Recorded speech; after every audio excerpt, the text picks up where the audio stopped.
안녕하십니까.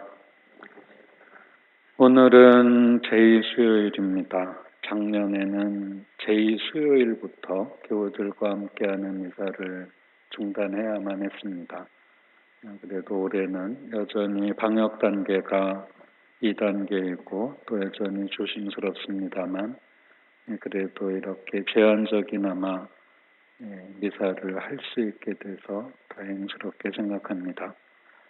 부디 조심조심 하셔서 더 전 국민이 조심하시면 이제 이렇게 다시 되돌아가는 게 아니라 차츰차츰 더 회복돼서 우리가 1년 전 코로나19 사태가 시작되기 전으로 모든 것이 다 돌아갈 수 있었으면 좋겠습니다. 마지막까지 조심해 주시면 좋겠네요. 9일 뒤에 아마 그 백신이 이제 접종 시작이 되는 모양입니다. 백신 종류에 따라서 연령이나 질환자 여러 가지 기준이 있는 모양이에요. 그 연락이 오면 최대한 방역에 협조하는 마음으로 임해 주시면 좋겠습니다. 이 복음 강론 끝나고 이제 제2예식이 있을 텐데요. 원래 제2예식에는 교우들이 이렇게 응답하는 부분은 없습니다. 사제가 계속 회개하고 복음을 믿으십시오 이렇게 말을 하는데 교우들이 대답하는 건 없거든요. 그런데 얼마 전에 경신성에서 교황청 경신성에서 나온 공문을 보니까 저희가 영성체 할 때처럼 사제는 처음에 한번 그 구절을 하고 교우들이 이렇게 오시면은 말없이 머리에 재로 얹어 주어라 그렇게 되어 있습니다. 그런 방식으로 하겠습니다.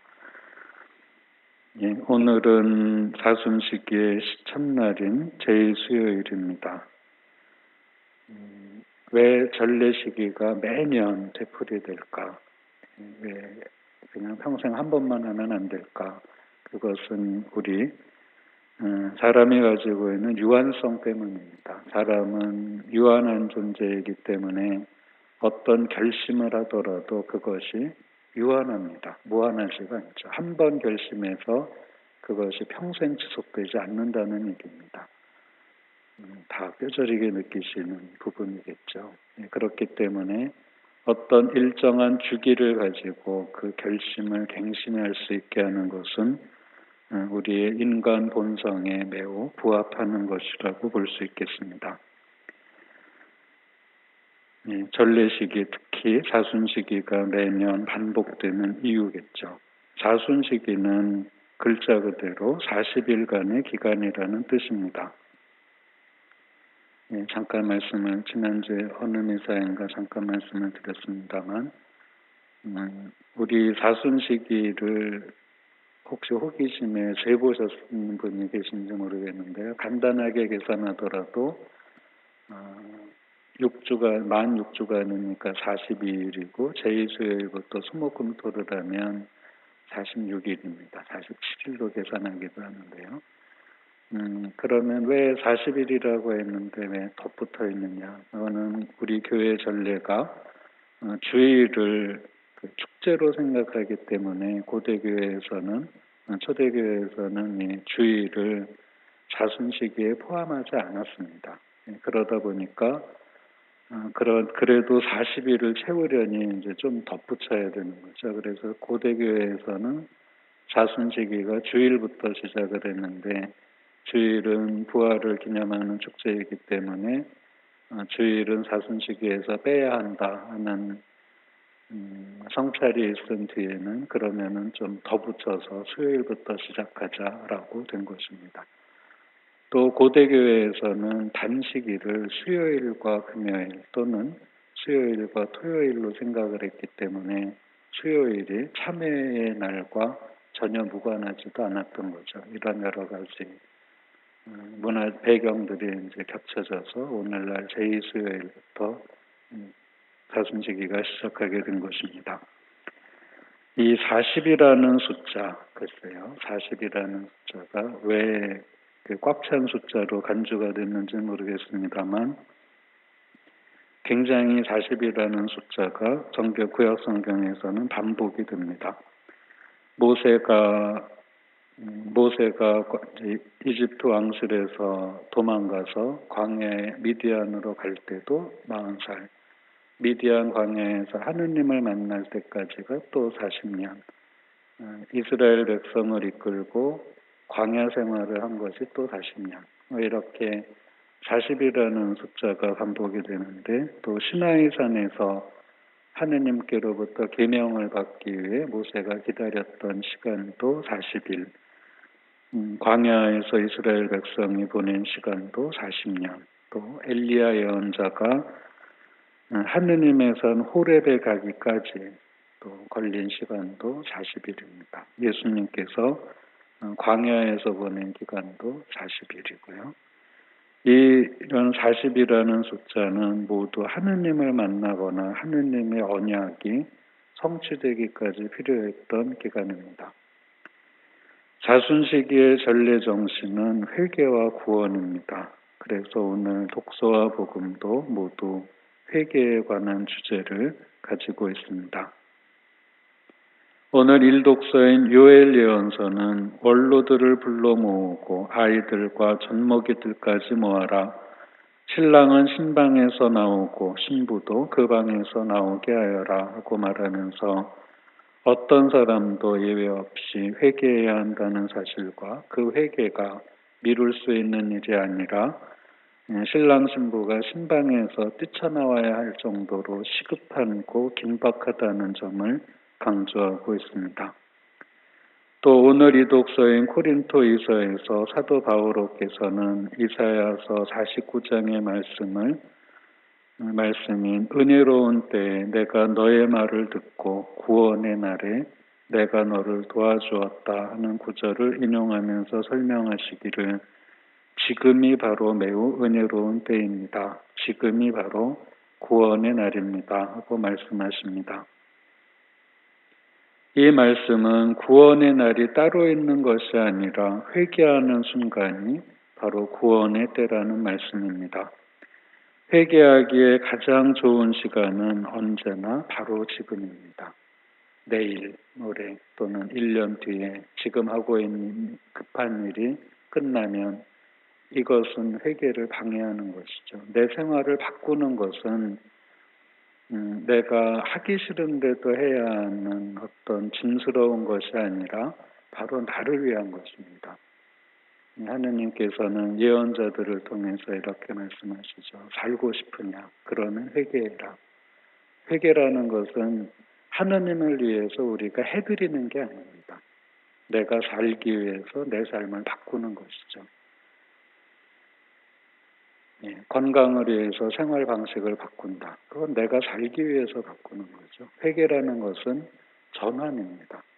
뭔가 선한 일을 하고 어떤 고정적인 방향으로 내 생활을 바꿔나간다기보다 지금 내가 하고 있는 생활 방식을 바꾸는 것이 회개라면 그것은 미룰 수 있는 것도 아니고 또 미뤄서도 안 되고 미룰 필요도 없는 것이죠. 그것이 나 자신을 위한 것이니까요.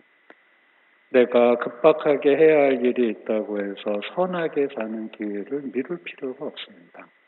내가 급하게 일을 하는 중에도 얼마든지 선한 목표를 가지고 살 수가 있는 것이기 때문입니다. 사람은 영혼과 육신을 가지고 있습니다. 그래서 내가 회개했다는 것은 육신의 회개, 곧 실천으로 표현되어야 합니다. 오늘 복음인 마태오복음 6장에 나오는 자선과 기도와 단식은 바로 육신의 회개, 곧 회개를 실천하는 것을 말씀하시는 부분입니다. 이 세 가지 행위의 공통점은 내어놓는다 하는 데 있습니다. 자선은 크건 작건, 많건 적건 물질을 내어놓는 것이고 기도는 시간과 노력을 내어놓는 것입니다. 또 단식은 자신의 욕망을 내어놓는 것입니다. 이 세 가지 덕목을 다시 한번 살펴보면 이 세 가지 덕목이 관계 속에서 실천된다는 것을 알 수 있습니다. 자선이란 이웃과의 관계에서 실천되고 기도는 하느님과의 관계에서 실천되는 것입니다.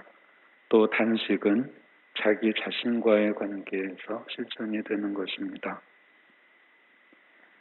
뿐만 아니라 예수님께서는 이 덕목들을 드러나지 않게 실천할 것을 명하고 계십니다.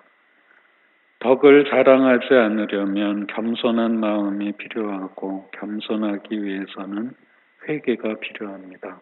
회개는 자신의 마음과 생활을 근본적으로 재검토하는 것입니다. 이 세 가지 실천 덕목을 예수님께서 처음으로 말씀하신 것은 아닙니다. 유다교는 전통적으로 자선과 기도와 단식을 이야기해왔습니다. 하느님께 이르는 사다리라는 용어를 사용해서 가르쳐왔던 것이죠. 예수님께서는 이 세 가지 실천을 유다교로부터 이어받으셨지만 내적인 정신만은 새롭게 가르쳐 주십니다. 자선에 대해 말씀하실 때는 스스로 나팔을 불지 마라 하고 말씀하시고 기도할 때는 골방에 들어가 문을 닫은 다음 하라고 가르치십니다. 단식할 때는 오히려 머리에 기름을 바르고 얼굴을 씻어라 하고 말씀하십니다. 오히려 남이 모르게 할 때 숨은 일도 보시는 아버지께서 갚아주실 것이라고 하십니다. 우리는 일상생활에서는 말할 것도 없고 신앙을 실천하는 데서도 남이 알아주지 않을 때 서운해합니다. 또 외적인 평판에 연연하여 기뻐하기도 하고 슬퍼하기도 하고 화내기도 합니다.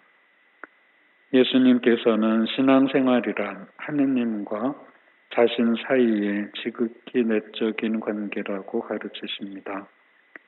자신의 내면이 비어있을 때, 곧 내적인 힘이 없을 때 사람은 겉을 꾸미게 됩니다. 자신 안에 힘이 있으면 외부의 힘에 흔들리지 않습니다. 내적인 힘을 얻기 어려운 것은 자신 안에 있는 모습을 올바로 바라보려고 하지 않기 때문입니다. 자신 안에 있는 모습을 올바로 바라보면 좋은 모습보다는 좋지 않은 모습이 더 많이 눈에 보이기 때문에 때로는 자신에게 실망하기 싫고 자신의 진정한 모습을 인정하기 싫어 자신의 모습을 보는 것을 포기하고 맙니다. 이렇게 자신의 모습을 하느님께서는 이 신비를 깨닫게 하시려고 당신 아드님을 보내셔서 우리를 위해 피 흘리게 하셨습니다. 모든 시기가 이처럼 우리에게는 회개에 합당한 시기이지만 주님의 순환을 묵상하는 사순 시기는 더욱더 회개에 적합한 시기입니다.